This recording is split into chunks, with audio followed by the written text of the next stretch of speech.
স্বাগতিক কানাডার নয়া ইতিহাস নাকি আফ্রিকান জায়ান্ট মরক্কোর আরো এক মহাকাব্য লেখা।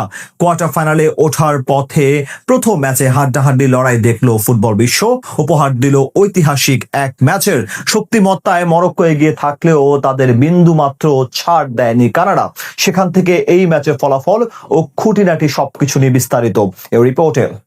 ম্যাচের শুরু থেকেই বলের দখল নিজেদের কাছে রাখার চেষ্টা করে মরক্কো। সেই কাজে অবশ্য সফল হয় আফ্রিকার এই দেশটি। তবে বল পায়ে আধিপত্য দেখালেও কোনো বড় সুযোগ তৈরি করতে পারেনি মরক্কো। বরং শুরু থেকেই দ্রুতগতির কাউন্টার অ্যাটাক, কর্নার এবং লং বলের মাধ্যমে মরক্কোর রক্ষণভাগকে একাধিকবার চাপে ফেলে কানাডা। পঞ্চম মিনিটেই প্রথম বড় সুযোগ তৈরি করে আয়োজক দেশটি। রিচি লারিয়ার দারুণ দৌড়ে কর্নার আদায়ের পর স্টিফেন ইউস্তাকিওর নেওয়া কর্নার থেকে গোলরক্ষক ইয়াসিন বুনো বল পাঞ্চ করে দূরে সরিয়ে দেন। এরপর জোনাথন ডেভিডের নেওয়ার শট বুনো প্রতিহত করেন। একাদশ মিনিটে আরো বড় সুযোগ পায় কানাডা। তানি অলুওয়াইসেই বল পেয়ে দ্রুত ঘুরে নিচু শট নিলে মরক্কোর গোলরক্ষক ইয়াসিন বুনো নিশ্চিত গোল বাঁচিয়ে দেন। প্রথম 20 মিনিটে কানাডার 3টি শটের মধ্যে 2টি ছিল লক্ষ্যে, আর মরক্কো একবারও কানাডার বক্সে প্রবেশ করতে পারেনি। এমনকি ম্যাচের প্রথম 25 মিনিটে মরক্কো একটি শটও নিতে পারেনি। এরই মাঝে 22 মিনিটে বড় ধাক্কা খায় মরক্কো। দলের অন্যতম গুরুত্বপূর্ণ খেলোয়াড় ইলিয়াস সাইবারি ইনজুরিতে পড়ে মাঠ ছাড়তে বাধ্য হন। তার পরিবর্তে মাঠে নামেন অভিজ্ঞ ফরওয়ার্ড সোফিয়ান রাহিমি। ম্যাচের 29 মিনিটে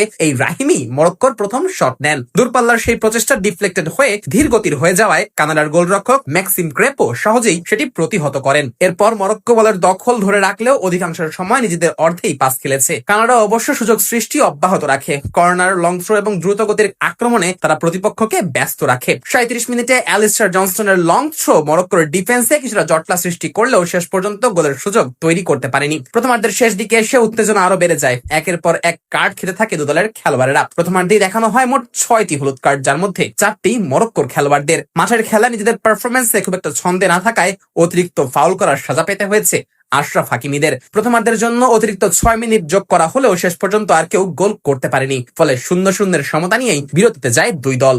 দ্বিতীয়ার্ধের শুরুতেই ম্যাচের মোড় ঘুরিয়ে দেয় মরক্কো। ম্যাচের 50 মিনিটে গোলের দেখা পায় গত আসরের সেমিফাইনালিস্টরা। গোলের শুরুটা হয় আশরাফ হাকিমির ফ্রি কিক থেকে। বক্সের সামনে নেওয়া ফ্রি কিক থেকে হাকিমি পাস দেন সোফিয়ান রাহিমিকে। রাহিমির কাছ থেকে সুযোগ পেয়ে নিচু শটে বল জালে জড়ান আজেদিন ওনাহি। ফলে 1-0 ব্যবধানে এগিয়ে যায় মরক্কো। গোল হজমের পর সমতায় ফেরার মরিয়া চেষ্টা করে কানাডা, তবে কিছুতেই যেন মরক্কোর ডিফেন্স ভেদ করে গোলের সুযোগ তৈরি করতে পারছিল না আয়োজক দেশটি। উল্টো ম্যাচের 82 মিনিটে কাউন্টার অ্যাটাক থেকে গোলের দেখা পায় মরক্কো। ডান প্রান্ত দিয়ে ব্রাহিম দিয়াজ দারুণভাবে এগিয়ে গিয়ে বক্সের ভেতরে কাটব্যাক করেন, আর সেখান থেকে ফার্স্ট টাচেই গোলের দেখা পেয়ে যান ওনাহি। এরপর অতিরিক্ত সময়ের একেবারে শেষ দিকে এসে গোলের দেখা পান সোফিয়ান রাহিমি। তার এই গোলেই নিশ্চিত হয় মরক্কোর জয়, সেই সাথে নিশ্চিত হয় কোয়ার্টার ফাইনালের টিকিটও।